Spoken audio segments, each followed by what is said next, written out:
VP of Membership for the Ladies Club, and I'm pretending to be President Sherry Goodridge today because she and her husband Todd both contracted COVID, so they are recovering at home today, so please say a prayer for them. I think they're feeling fine, normal symptoms and all that, but did not want them to be here today. You'll just have to put up with my Hoosier accent. I love Sherry's Southern accent, so, but we'll just pray that they have a full recovery. Also, our chaplain, Pam Markham, unfortunately has not been well either, so just include her in your prayers. And in her place today to begin our meeting, I've asked Kathleen Bell if she would offer our invocation. Kathleen.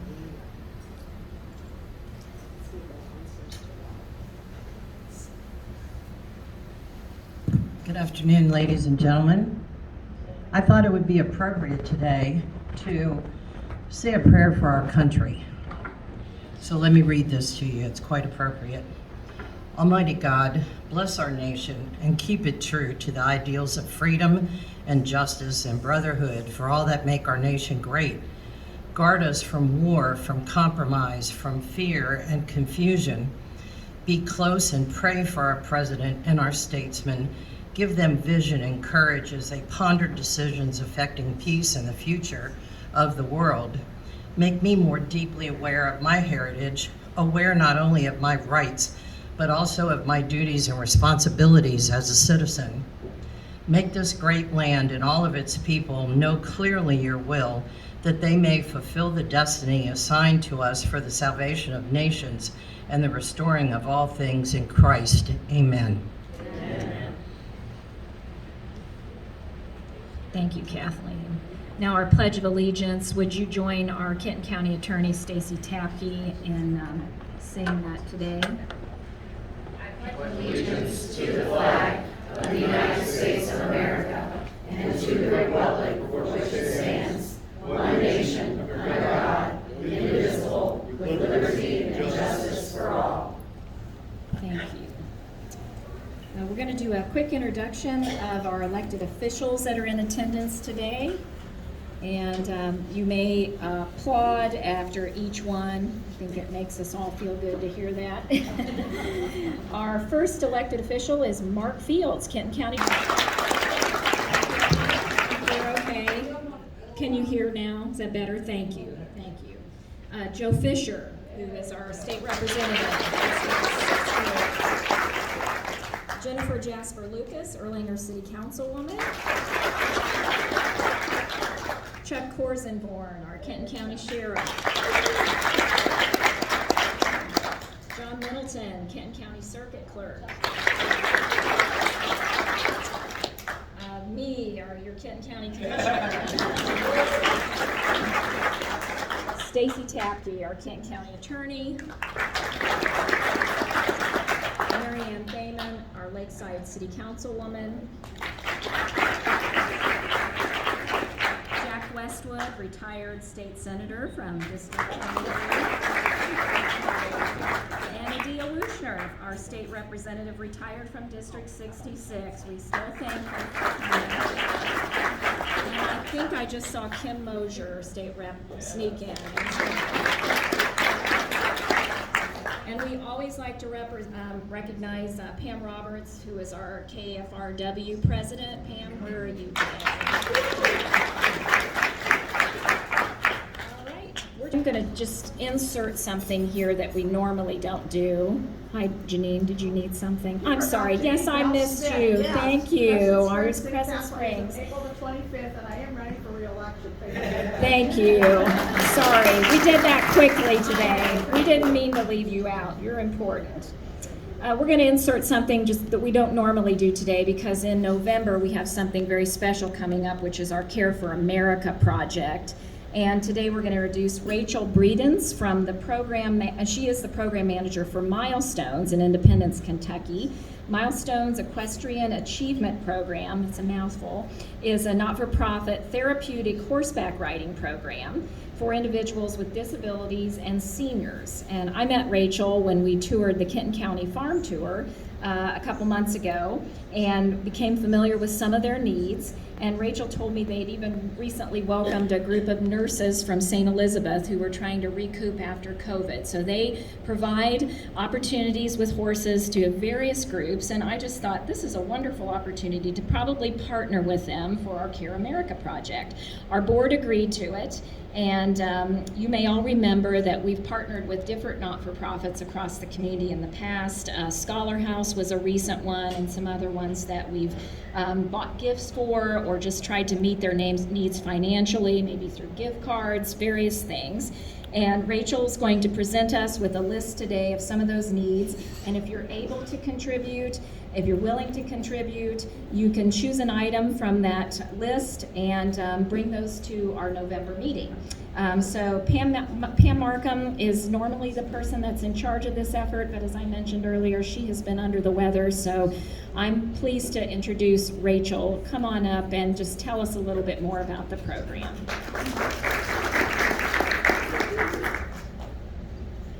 Thank you, Beth, and thank you all so much for having me. I'm so excited to be here. My name, as she mentioned, is Rachel Breeden, and I'm the program director at Milestones.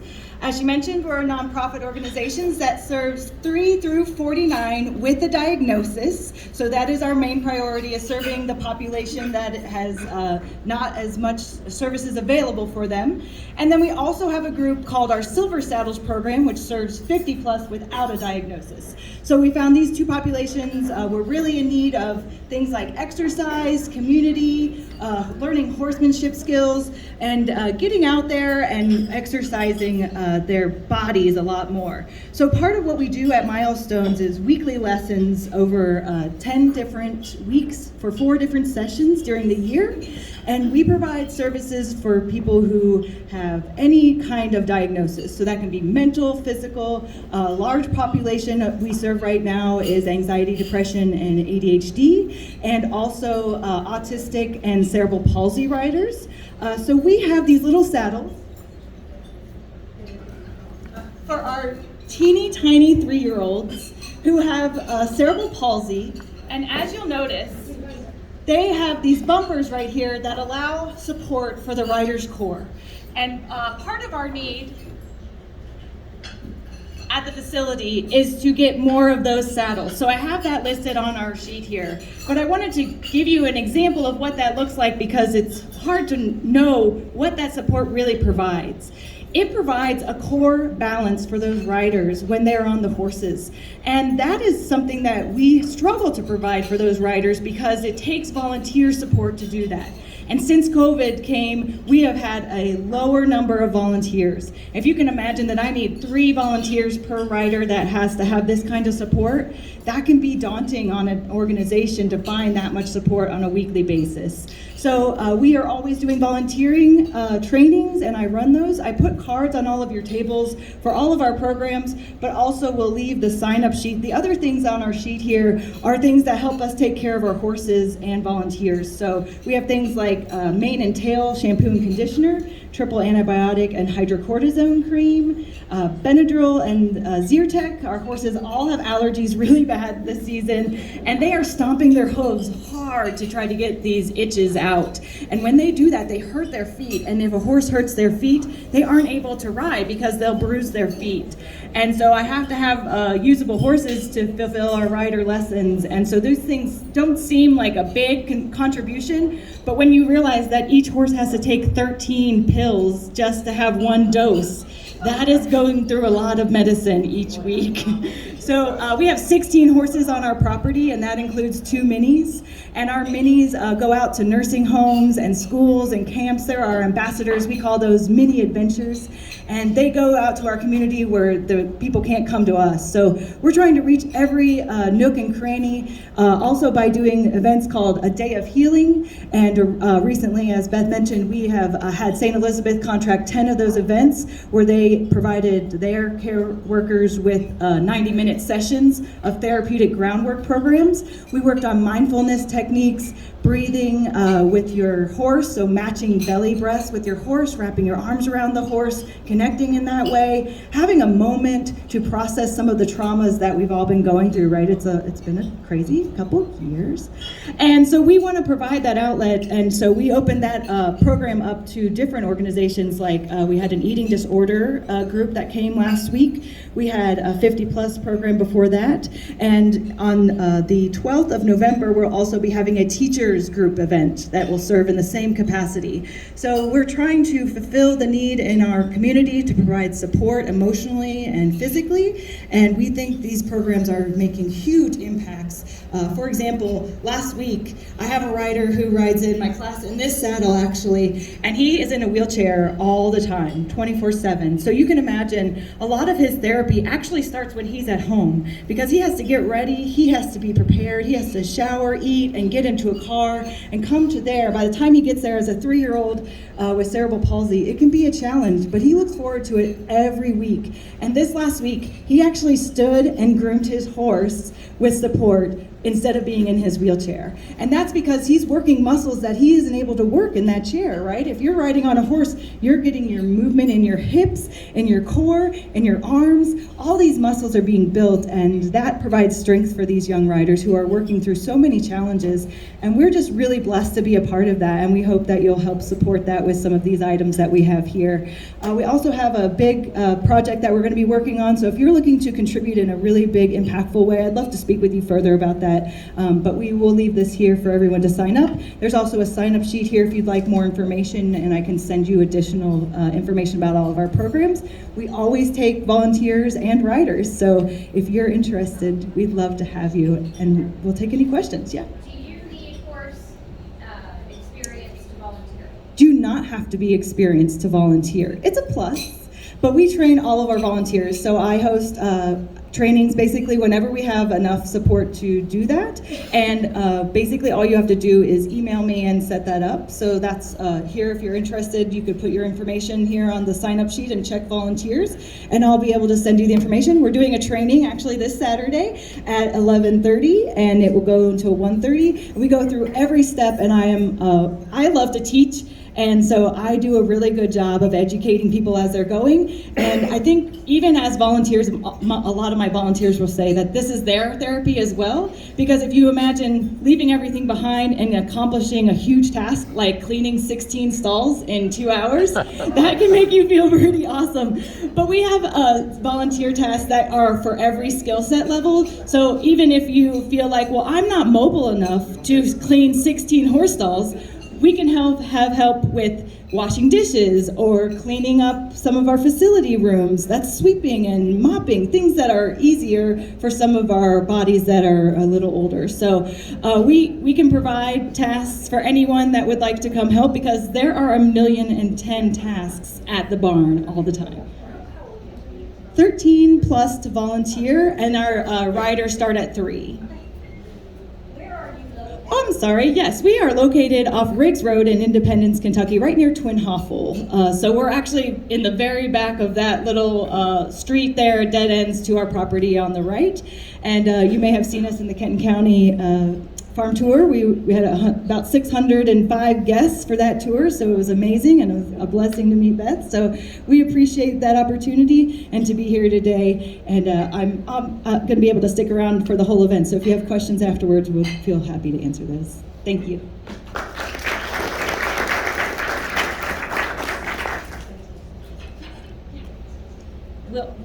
She's going to pass those forms out, and then we'll also be communicating with you all electronically, so you won't get away from this opportunity. Thank you, Rachel.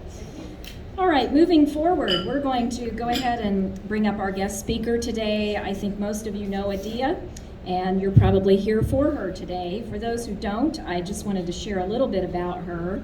She is a registered nurse and served as a Republican member of the Kentucky House of Representatives for the 66th District in Boone County from 2005 to 2019. During that time, she became the first woman chair of the House Standing Committee on Health and Family Services and was a strong pro-life advocate then. In 2017, she was the first co-sponsor of the Ultrasound Informed Consent Act, which required an ultrasound prior to an abortion. and this ultimately became the law in Kentucky.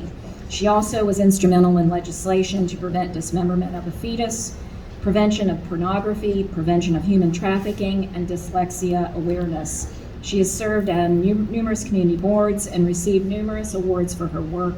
Today, she comes to us as the Executive Director of the Kentucky Right to Life Association, and she will be speaking about what I think she would characterize as one of the most important endeavors of her life, passing Amendment 2.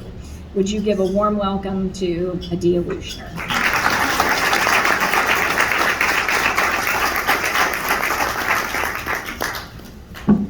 Thank you, and it's always good to be home. I said that last week when I was speaking to the Optimist Club, because I'm not home very much. We've kind of been all over the state because this is a statewide issue. And anyone who's ever been a statewide candidate knows that it is a statewide issue, and you go all over the state. But we have a team, and I want to talk about this. Before I talk about the amendment, I want to talk about the Yes for Life Alliance and tell you what really happened with the passage of House Bill 91, sponsored by my good friend Joe Fisher, who's here with us today. He was the author of the bill and brought the wisdom to the General Assembly that in the anticipation that Roe could be overturned, we needed a trigger law, but also we need to address let's call it a weakness or something, because we all believe our Constitution is pretty strong, but a place where judges may take our Constitution. And to protect our Constitution and to shore it up when it comes to the issue of abortion. This country, this nation has been torn apart, as we all know too well, for over 49 years, almost 50 years, by the issue of abortion, by a court decision that finally on June 24th of this year was overturned. And so this is the first time I'm speaking to you in post-Roe Kentucky, post-Roe times that we're in. But that means there's a lot of work to do. Our work has just begun, and we'll talk later and in the future about what we need to do for moms and pregnant moms, and to come alongside of them with services that come to the state, services that come through our pregnancy coordinators, care centers, and services that come through church and communities. But that's tomorrow. What are we looking at today? We are 2 weeks out from the election. Many of you that are running for office, you know that all too well. The clock is ticking. And I know you've been working hard and putting out signs and campaigning and letting the voters know your position on issues. Well, that's what I'm here today to reaffirm with each of you and answer any questions, because there are questions on Amendment 2. We thought when we formed the Alliance after it passed, that brought together Kentucky Right to Life, which I'm the Executive Director, the Kentucky Baptist, KBC, which Todd Gray is Executive Director, the Catholic Conference of Kentucky, which includes all three bishops and the Archbishop. Jason serves on that, along with Family Foundation, Commonwealth Policy Center, and Sisters for Life. We came together, formed an alliance, and knew that we had a responsibility that was bigger than we were. We needed to form an alliance, work together, and also bring in a team of experts, because we were running a statewide campaign. We brought in Run Switch.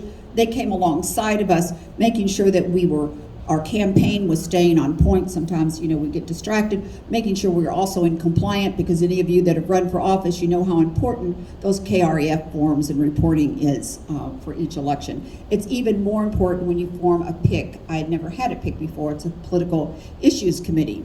So we have a whole set of rules that we have to abide by and be very conscious of. That being said, we kick that off. We begin with an education process for the first year of the campaign, really across Kentucky, talking about Constitutional Amendment number 2. Why is it necessary, and what does it say?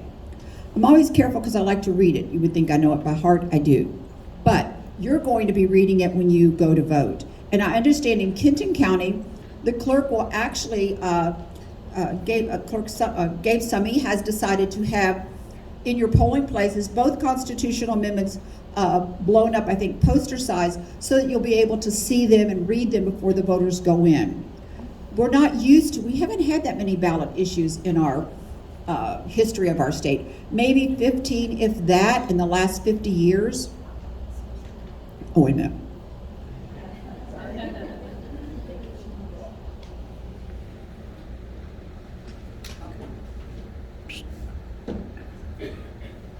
Thank you.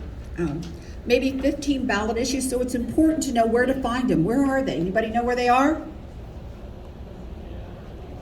the bottom of the ballot, the very bottom, the last, it could be the last page, it could be, if you're in Jefferson County, it's page 3 at the bottom. Where is issue number 2? At the very bottom. We look like a postage stamp because issue number 1 is fairly lengthy. It's about 700 words. We're less than 30 words. So you have a little reading to do with issue 1. I'm not here to talk about issue 1, advocate either way, but to talk about issue 2. What I'm now telling individuals, I really stole this from the bishop. You know how the last should be first? Go to the bottom of the ballot or flip it over, vote on issue 2, and I'll tell you why first, and then work your way back up to the top of that ballot and vote for those Republican candidates that I know you're supporting, because you've got a lot on the ballot. You have Senator Paul, we have all of our elected officials, we have judicial, Supreme Court candidates, and appellate court candidates on the ballot, local races that are very crucial in our community, and judges and seats that are open, and family court judges. So a lot of issues that are very important to the communities that we live in. And I say that across the state, but this issue is important to our state now and in the future. So what does that very short, less than 30 words amendment say? It'll ask you if you want to amend the Constitution, and the Yes for Life Amendment affirming that there's no right to abortion or the funding of abortion in our Constitution. Very simple. But somehow it gets very complicated. The other side has launched a very sophisticated ad. We knew from Kansas they would be doing so. They had spent $12 million in Kansas. We expected the same here, not really 12 million. But Kentucky has always been a pro-life state. We have a long history.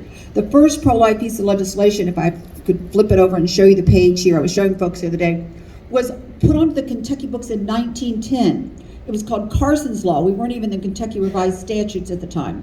1910, affirming that the exception to abortion protecting the life of the mother from bodily harm. 1910, the General Assembly affirmed it. It was reaffirmed in 1922. Again, a legislative coming together in 1946. It was really only when Roe came about that we started to try to find ways to protect life and to frame out what abortion would look like in Kentucky in the pathway that the Supreme Court of the United States would allow that to take place. So we have a myriad of bills. Senator Stein passed some of the bills many years ago. Senator Westwood is here, and he worked actually on that informed consent and ultrasound bill for many years, but it took us a while to get it done, as most things do in the General Assembly. But I have a list right here of the legislation that's been passed, except for I don't have 22 up here. So you've got 12 to 13 measures of pro-life legislation ranging from heartbeat to live dismemberment to anti-discrimination legislation to giving the Attorney General and that one was stuck in the court, the ability to on the clinics, the Born Alive Act, the Constitutional Amendment in 2021, the trigger law in 2019. So you're going back over these years as you look at that. Many of these issues, and then in this year, in 2022, passed one bill, House Bill 3, that actually contained 6 pro-life measures in one. One of those measures I started working on in 2016. That's how long it took. And that measure was just for the care of aborted children to be in a dignified manner, not disposed of in an open drain or anything else that's just we don't want to talk about. But that was a measure that was put into the bill that the General Assembly passed this year. Also, mail-order abortions, restricting mail-order abortions, because so much of the abortions now, over 50% are chemical medical abortions, and because of the FDA's ruling under the current administration in Washington, those medications that have always been restricted because of wanting them to be dispensed by a healthcare provider, the woman to see a doctor beforehand and know where her follow-up would be, the FDA took away all those restrictions, and now coming to your dorm room or your bedroom or anywhere near you, she can receive those abortion medications through the mail. I wanted to test what it was like, so I did test it. And you know, I'm not anywhere near childbearing age. I've got 13 grandchildren. That being said, went online, filled out the information. They called and asked me how far along I thought I was and how old I was. In about, I think it was about 12 days later, I had my packet of medication that came through the mail. Came through India, interesting. So the General Assembly continues to work on bills. All of that was immediately, an injunction was filed against that here in Kentucky by ACLU, Planned Parenthood, and the EMW. That case is still pending in court. We're still pending all these cases that were in the federal courts will now come back in the Kentucky courts, we know. Live dismemberment, the most gruesome form of abortion next to partial birth abortion. We passed it in 2018. We have been in the federal courts for 4 years. 4 years. The only reason they released that case was because of Roe. What will happen here in Kentucky without the constitutional amendment? The justices have the Judge Perry already declared that he's looking to try to find a right for abortion using self-determination or the right to privacy in our Kentucky Constitution. We know the long line of battles we will take. This case that we just had on the trigger law will be taken up by the Supreme Court of Kentucky 1 week after the November 8th election. Everything is resting on this election.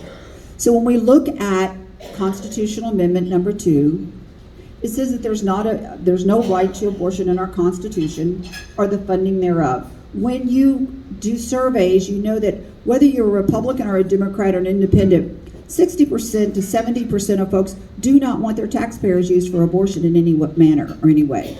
Somebody said, well, we have the Hyde Amendment. We do have the Hyde Amendment. What happened in Washington this year? Anybody watching? They tried to legislate to get rid of the Hyde Amendment, right? To overturn it, to rule. We know this is coming. What about the legislation we've seen on the federal law? Abortion without restrictions. We know what's taking place. Who's funding the other side of this issue in our state right now? Anybody know?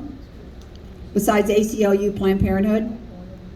Massachusetts, the former governor, Bloomberg of New York Planned Parenthood. So you have dollars coming into the state to undermine Kentucky values, to undermine our state, our values, and in a sense to control this election with false advertising. And I say that because what's the advertising saying? How many of you received a mailer? Anybody? From the other side? I got one. It's the grandmother.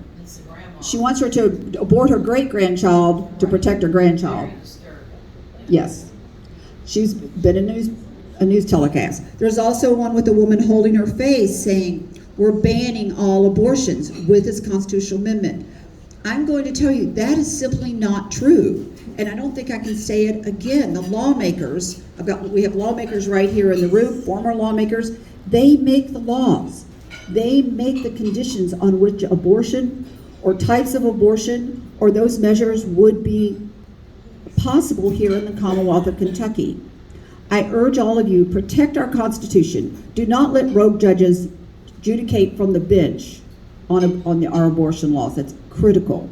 Do not let funding go either way on abortion. Make sure that we stand behind what we've always said and what people on both sides of the aisle, how they feel about abortion.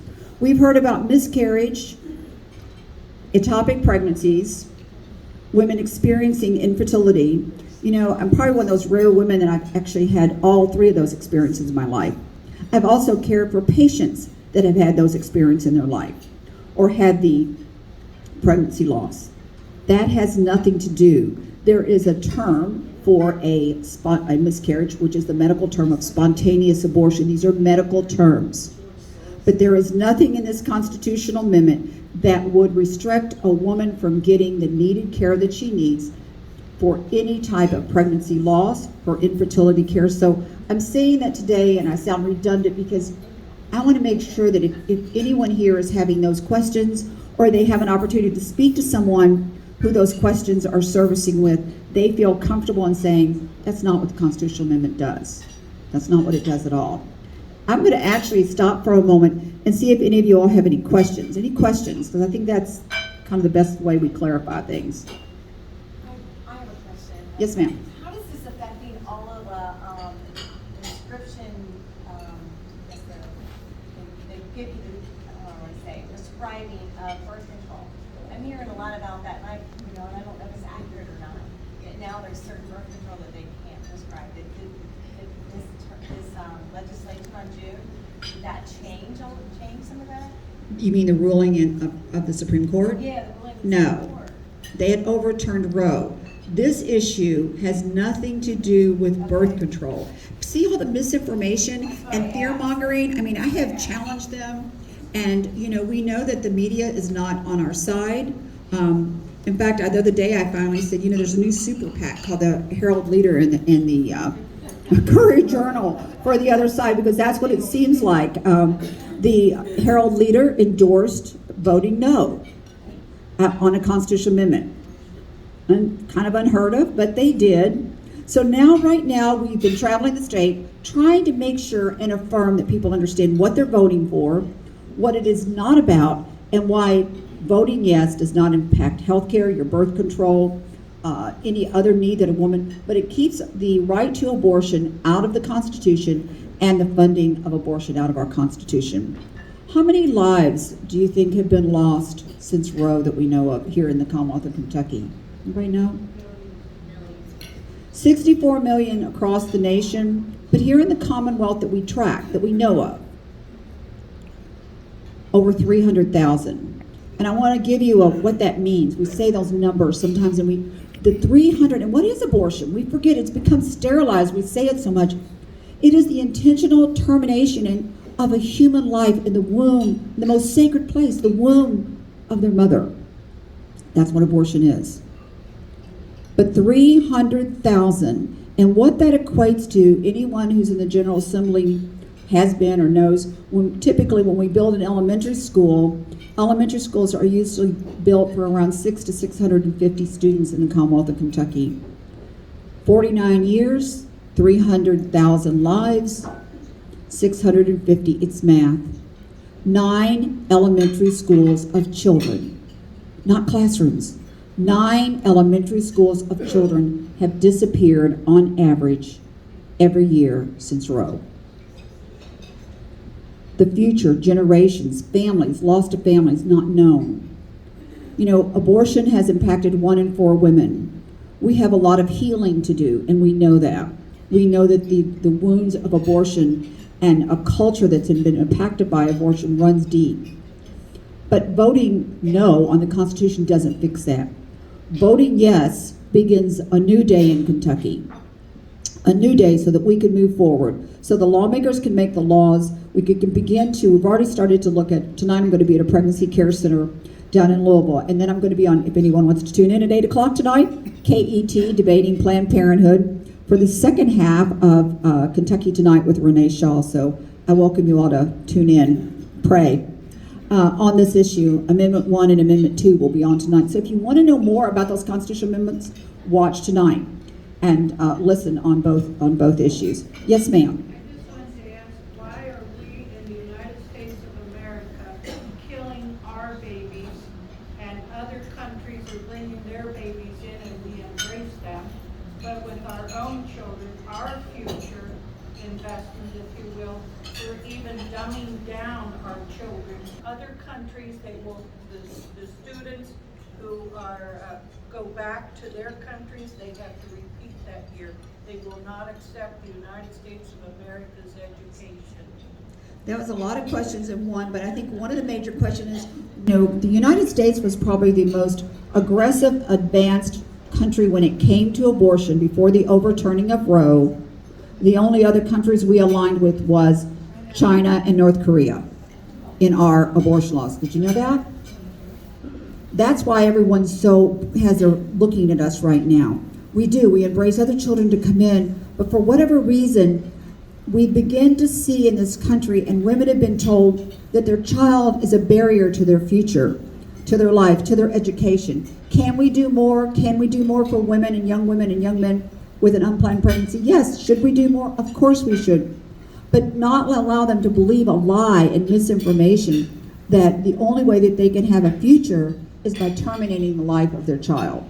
I heard that during court testimony. I never heard the other side in court testify about the child. In fact, when cross-examined by our Attorney General, in the court in Jefferson County, when you listen to that testimony, and you can go back and listen to it, when asked, and I've asked the same of abortionists when they were in my committee in health and welfare, when you have a woman present to you, Dr. Abortionist, how many patients do you see? Do you have a pregnant woman? We have a woman. Ask again in cross-examination by Vic, the Attorney General's staff member that was cross-examining. Again, what about the baby? We don't see that. I don't see that. This woman was employed by the University of Louisville. That contract has now been broken, finally, canceled, and they did 1/3 of the abortions at EMW. So your tax dollars have been funneled around paying for abortions. Thank goodness the General Assembly members were in the courtroom that day and heard that testimony, called the University of Louisville to task on that issue, and those contracts with EMW, because there were 2 physicians from U of L, have been canceled. So it's important to know when people go, oh, well, taxpayer dollars, they find a way, they weave in. I've got a whistleblower case I'm working on right now. I won't go into details, but it's where a child in the care of the cabinet has been administered the chemical abortion pills. So we're looking into issues across the state, but right now we're concentrating on this constitutional amendment. Any other questions? Yes, ma'am. The OBGYN females being told about giving abortions, because I've heard this directly from that issue, that if their wife performs an abortion, she's an OBGYN, she will be sued. This actually came out of the mouth of this man's, his wife was OBGYN.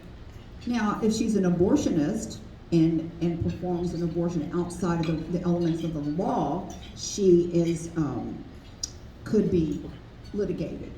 But performing, and see what they want to call now everything an abortion, performing the care for a woman after a D&C, or after a miscarriage, and if she required a D&C, complete that process, the baby is already demised, or if they had an ectopic pregnancy and a fetal demise, that is not going to open her up for litigation. It's just information, and it's part of the stir on that.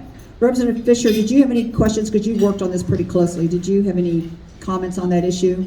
I think you should talk about how the international community is. They were like the paparazzi the other day. The rest of the world is looking at Kentucky. We did a huge rally in Frankfurt, and we had our bishop from here, the Dr. Mueller and the Baptists, and we had the faces of women, pro-life women in Kentucky. And Japan flew in, the second largest newspaper in Japan flew in to follow that rally, and then came to my office 2 days later to continue the interview. We have had Paris, we've had France. Last week, about a week ago, we had a whole film crew from Paris come in. It's called the 21%. And they followed the other side. They went to Eastern Kentucky. They came, followed me. We were here at New Hope Pregnancy Care Center, and was doing some training there. It was kind of funny because when we got ready to leave, I was going to another event, a pastor's luncheon, and I said, I'm sorry, it's a private event, you can't go. Well, suddenly they're like, well, we're out of gas, and the next thing I know, the cameraman's was in the car, and the woman's in the back seat, and I'm going, you can't go to my next event. And I'm like, and the camera's up here and the thing. I said, we're gonna get killed. I can't drive like this. So when we got to the pastor's luncheon, I actually ran into the building and yelled, shut the door. So, but it tells you that the rest of the world, why? Because, France just changed. They just went from 12 weeks to extend, with pressure to extend it to 14 weeks, their abortion restrictions. So other countries are looking at us, looking at here at Kentucky. It's amazing the calls we've had from the international community wanting to come in, wanting to interview, watching what's going to happen here. Again, waiting to see what the outcome will be here in the Commonwealth of Kentucky. And so that outcome really rests on all of you. So where is the amendment at, where do we find Amendment 2? Back or side or bottom? Where are you going to go first when you get your ballot? Okay. This part needs a little audience participation. So I'm going to have everybody in the old Victory for 2. I'm going to start over here and snap some pictures. All those in favor of Amendment 2? No, not, yeah, Amendment 2.